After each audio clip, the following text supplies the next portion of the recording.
Hello mga loves! Kumusta po kayo?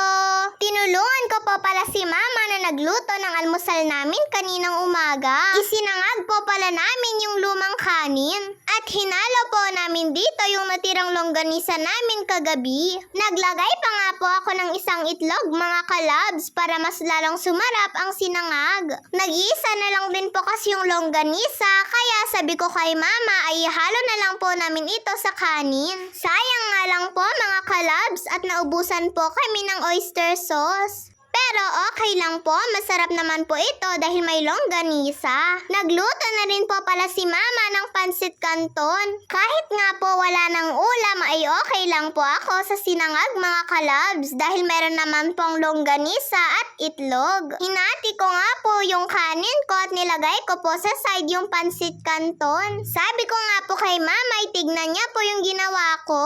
At natawa na nga lang po siya mga kalabs. Kahit nga po sa pagkuha ko ng sinusubo ko ay maayos pa rin. First time nga lang po naming magsinangag ni mama na may kasamang longganisa. At masarap po pala mga kalabs. Taob nga po itong sinangag namin ni mama dahil naubos po. At nabitin pa nga po si kuya. Nasarapan din po kasi siya sa sinangag namin ni mama. Araw nga po ngayon ng Sabado at madaming pwedeng gawin. Kaya lang hindi po kami makakapaglaba sa araw na ito.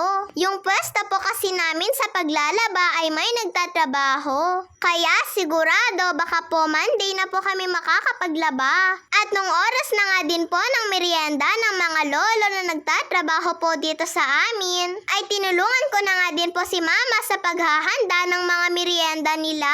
Pansit canton at tinapay po pala yung hinanda ni mama na merienda nila. Kapag nagpapamerienda nga po si mama, minsan noodles, kape, pansit canton, at lagi nga pong may kasamang tinapay. At para naman po magkaroon sila ng lakas sa pagtatrabaho. At kaninang hapon ay nagluto po pala kami ni mama ng kinamatisang manok. Una po palang ginawa ni mama dito ay pinag-brown niya po muna sa mantika yung manok. At nung mag-brown na nga po yung mga manok ay isinalin niya lang po sa plato. Tapos ay nagsimula na nga din po kaming naggisa ni mama. Bawang sibuyas luya po pala yung ginamit naming panggisa dito. Pagkatapos ay sinunod po namin yung madaming kamatis. Mas madaming kamatis ay mas masarap daw po mga kalabs. Naglagay na rin po pala ako ng paminta at saka patis. At pati po nor chicken. Nung magisa-gisa ko na nga po ito sa kamatis ay naglagay na po ako ng tubig. Pagkatapos ay tinakpan ko lang po ito mga kalabs. At nung malapit na nga din pong maluto yung manok ay naglagay lang po kami ng siling green.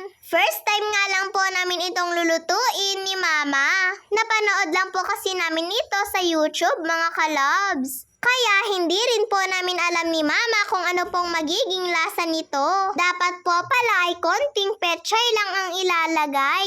Pero dahil mahilig nga po kami sa gulay ay nilagay na po namin ni mama yung isang taling pechay. Napakadami nga po mga kalabs. Pagkalagay ko nga po ng pechay ay tinakpan ko na po muna ito.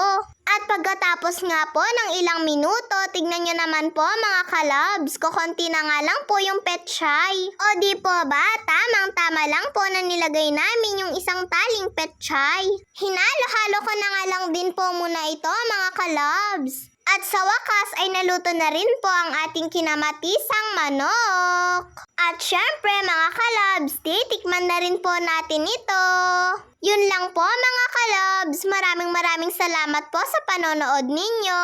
Mag-iingat po kayo palagi, God bless to all, bye bye po!